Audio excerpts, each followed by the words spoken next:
We are on Joy 99.7 FM in Accra, also on Love 99.5 FM in Kumasi, affiliates across Ghana's 16 regions, including Pandu FM in the Volta region, Bishara Radio in the northern region, Sky FM in the Bono region, and Max FM in the western region. We are on ABN Radio in London and worldwide at myjoyonline.com.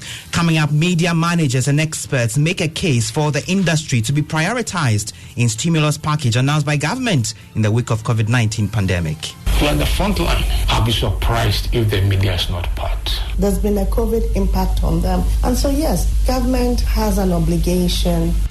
More as we build up to our hotline documentary, The Media, a Virus and Survival, highlighting the impact of COVID-19 on Ghana's traditional media. Also, with Ghana's case count inching closer to the 10,000 mark, is the country winning the fight against the virus? We hear from some experts. The infections that we've recorded this week is about 5 times the infections that were recorded in the whole first month. So there is no evidence that the restrictions that have been used so far are having the effect that they should have. In business, government's quest for a full cash-light economy finally takes off as Vice President Dr. Mahmoud Bawumia launches Ghana.gov project later today.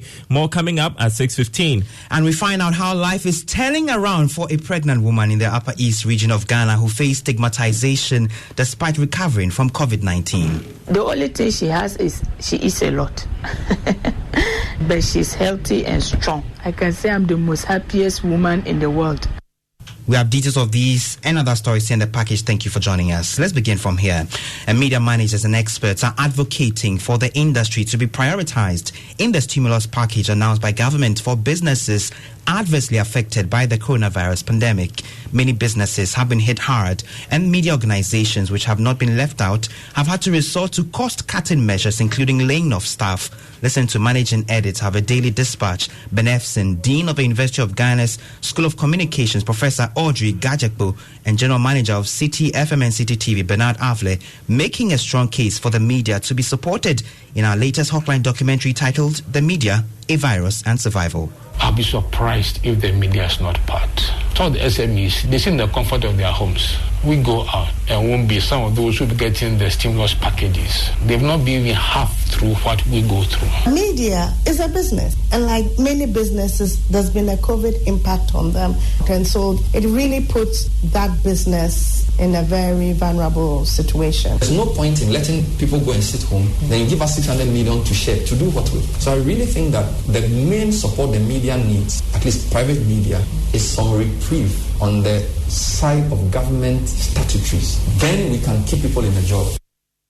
Excerpts of the hotline documentary by Araba Kumsin titled The Media, a Virus and Survival, throwing the spotlight on the impact of COVID-19 on the traditional media here in Ghana. The full documentary will be aired on the Super Morning Show today and also on the Joy News channel at 8:30 p.m. tonight. Do make a date.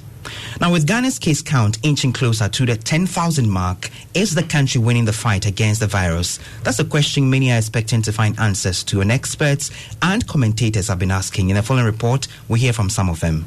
The Ministry of Health has confirmed 2 cases of COVID-19. It's been nearly 3 months since that announcement, and the country's case count is nearly 10,000. I have imposed restrictions on movement of persons in the Greater Accra metropolitan area. A 3-week lockdown, a ban on social gatherings, and closure of the country's land, sea and air borders brought nearly all sectors of the economy to its knees. There shall be during this period no intercity movement of vehicles and aircraft. Is Ghana winning the fight against the virus? Listen to policy analyst and honorary executive of Imani Africa, Bright Simmons. Infections that we've recorded this week is about 5 times the infections that were recorded in the whole first month. So there is no evidence that the restrictions that have been used are having the effect that they should have. While final year junior high school and senior high school as well as tertiary students prepare to go back to school for their exam, there remains a concern about their safety. But Deputy Director General Quality and Access at the Ghana Education Service, Dr. Kwabna Tando, is allaying fears. Every single school will be supplied with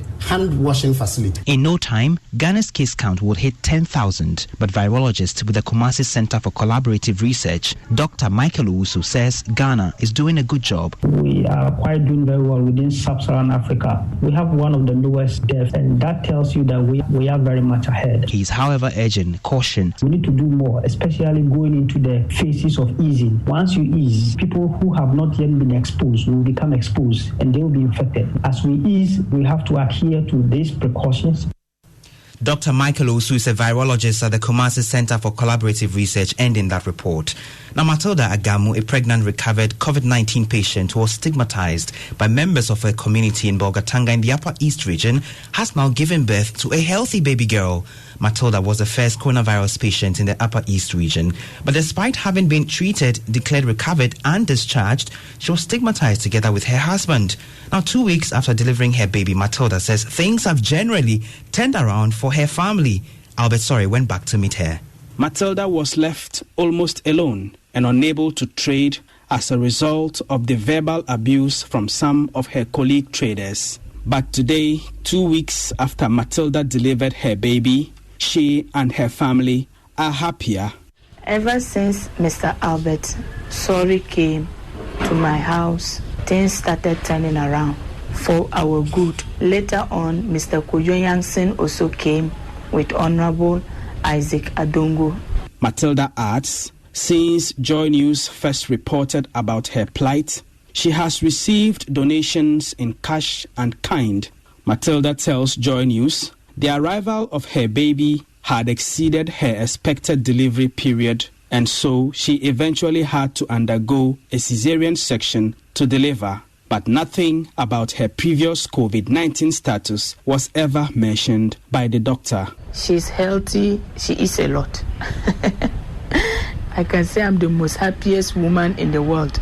Matilda Agamu and her husband say the stigmatization against them has generally reduced since the first time they shared their story.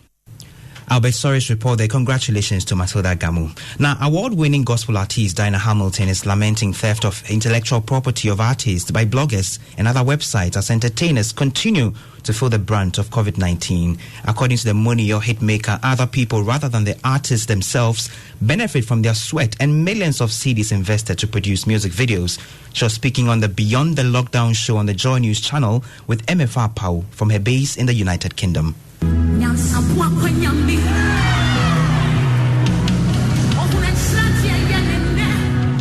One person decided to open a website and put everybody's song there and start selling. You could be driving at Joglu and a gentleman will walk up to you with CDs and tell you, Madam, no CDs for 5 ones, no dynamics, and you're in the car and he doesn't know your dynamics. So it hurts that you work so hard and somebody is trying to read where they've not sown. You keep putting in and you'll be getting nothing back. I've recently released a video, a song, and somebody has put the full video. It was meant for YouTube, iTunes, and the rest. Somebody has downloaded the whole thing and put it on Facebook. You heard the gospel musician Dinah Hamilton. She was speaking on Beyond the Lockdown show on the Joy News channel with MFR Pau. Let's now bring you an update on how things turned out on the resumption of church activities yesterday, the first time since the COVID restrictions were relaxed.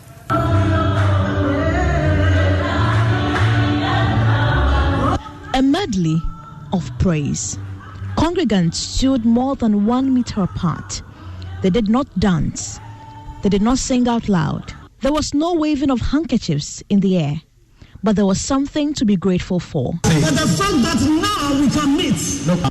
While some churches held 2 services on a Sunday, Calvary Charismatic Center in Kumasi organized 9 different services. If we realize that it's not enough, we are going to get some, add more to it on Saturday and do some at weekdays. Children's services were also not opened as directed by the president. And I'm a Sunday school teacher. I've missed my class. Some pastors also revealed the restrictions had greatly affected church finances. It has not been easy because, for example, we belong to a lot of Susu groups that we pay every Sunday. 2 months now we've not been meeting. Some churches like the Breakthrough Family Ministry open services for only church elders. They have plans to phase out services to other members. If you are a church member, you can't come to church. It's only our church workers who are going to come Sunday.